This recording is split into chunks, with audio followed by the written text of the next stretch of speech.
এক সুন্দর সকালবেলা রোহিত তার বাবার সঙ্গে গ্রামের মাঠে গেল।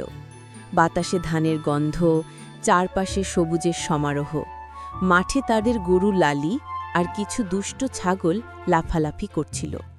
রোহিত লালির গায়ে হাত বুলিয়ে বলল, আজ তোমাদের জন্য নরম ঘাস খুঁজে আনব।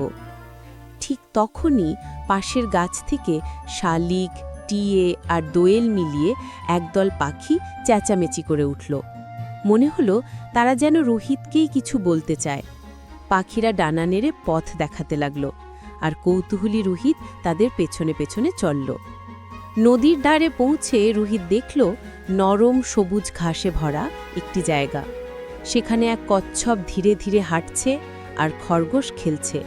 পাশে এক দম্পতি হাঁস পানি কাতরাচ্ছিল। রোহিত আনন্দে হাততালি দিল। বাবা এসে বললেন, দেখো রোহিত, প্রকৃতির সবারই আলাদা জীবন। তাদের যত্ন নিলে তারা আমাদের বন্ধু হয়ে ওঠে। রোহিত বুঝল, প্রাণী, পাখি, গাছপালা সবাই মিলে পৃথিবীকে সুন্দর রাখে, আর ছোট্ট সেও তার অংশ। সেদিন রোহিতের জন্য ছিল শেখা, আনন্দ আর বন্ধুত্বে ভরা এক জাদুকরী দিন।